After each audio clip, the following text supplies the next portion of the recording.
Welcome to knobs vlogs. Idiyappam ஆட்டுக்கால் பாயா நல்ல காம்பினேஷனில் எப்படி செய்கிறதுன்னு குவிக்காக பார்த்துடலாம் வாங்க.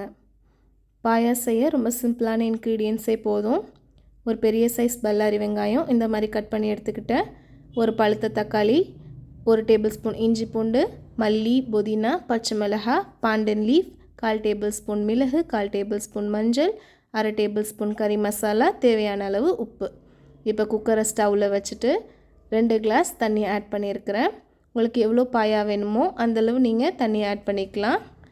நல்லா வாஷ் பண்ணி வச்சுருக்கிற ஆட்டுக்காலை இது கூட சேர்த்துட வேண்டியதுதான். சேர்த்துட்டு நம்ம கட் பண்ணி வச்சுருக்க எல்லா இன்க்ரீடியண்ட்டும் இந்த குக்கருக்குள்ளே ஆட் பண்ணிட வேண்டியதுதான். இந்த டிஷ் செய்ய நான் ஒரு துளி எண்ணெய் கூட நான் ஆட் பண்ணலை. வெங்காயம், பச்சை மிளகாய், தக்காளி, இஞ்சி பூண்டு, மல்லி, புதினா, மஞ்சள் தூள், மிளகுத்தூள், கறி மசாலா, அப்புறம் தேவையான அளவு உப்பு, பாண்டன் லீஃப் சேர்க்குறதுனால பாயாக்கு நல்ல ஒரு ஃப்ளேவர் கொடுக்கும். உங்கள்கிட்ட சிக்கன் ஸ்டாக் இருந்தால் அதுவுமே நீங்கள் இது கூட ஆட் பண்ணிக்கலாம். சிக்கன் ஸ்டாக் சேர்க்கும் போது உப்பை கொஞ்சம் கம்மி பண்ணிக்கோங்க. அவ்வளோதான். எல்லாத்தையும் சேர்த்துட்டு நல்லா மிக்ஸ் பண்ணிவிட்டு குக்கரை க்ளோஸ் பண்ணிட வேண்டியதுதான். இந்த பாயா செய்ய எனக்கு ஒரு 15 மினிட்ஸ் தான் தேவைப்பட்டுச்சு. கண்டிப்பாக இந்த லீவில் உங்கள் பிள்ளைங்களுக்கு இதை செஞ்சு கொடுங்க.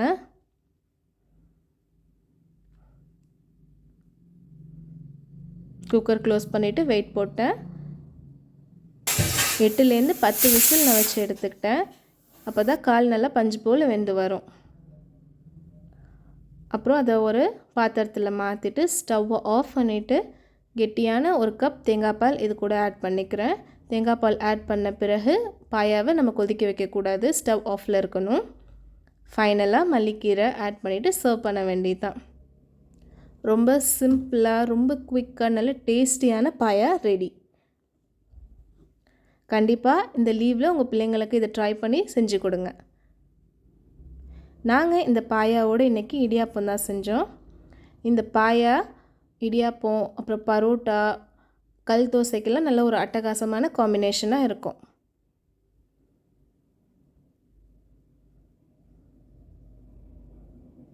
ஃபைனலாக பெப்பர் போட்டு சர்வ் பண்ணுங்கள்.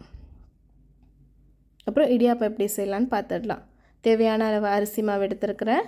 சுடு தண்ணியில் தேவையான அளவு உப்பு போட்டு மிக்ஸ் பண்ணி வச்சுக்கிட்டேன். இடியாப்ப மாவில் கொஞ்சம் கொஞ்சமாக இந்த ஹாட் வாட்டரை போட்டு மிக்ஸ் பண்ணி எடுத்துக்கிட்டேன். கையால் மிக்ஸ் பண்ண முடியாது, இந்த மாதிரி உடன் ஸ்பாட்டுலா வச்சு மிக்ஸ் பண்ணி எடுத்துக்கோங்க.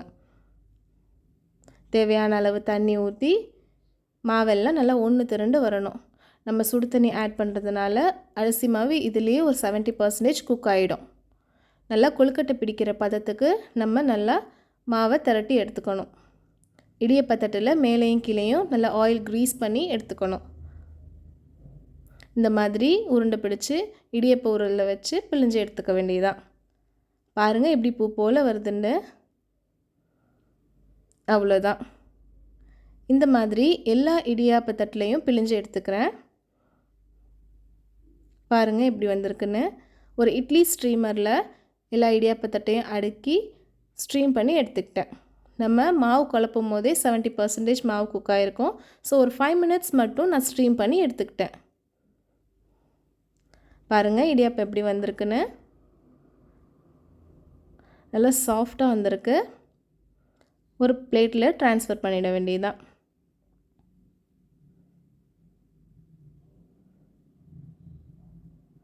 இந்த இடியாப்பமும் ஆட்டுக்கால் பாயாவும் செய்ய எங்களுக்கு ஒரு 25 மினிட்ஸ் தான் தேவைப்பட்டுச்சு. இட்லி, தோசைன்னு போரிங்கான ஃபுட்டே உங்கள் வீட்டில் உள்ளவங்களுக்கு கொடுக்காம இந்த மாதிரி வெரைட்டியாக ட்ரை பண்ணி கொடுங்க. சாப்பிட்றவங்களுக்கு ரொம்ப ஹாப்பியாக இருக்கும். அவ்வளோதான். உங்களுக்கு இந்த வீடியோ பிடிச்சிருந்தால் லைக் பண்ணுங்கள். நாப்ஸ் vlogsக்கு சப்ஸ்கிரைப் பண்ணுங்கள். இந்த மாதிரி ஃபுட் கண்டென்ட்டுக்கு இன்னொரு வீடியோவோட பார்க்குறேன். பாய்.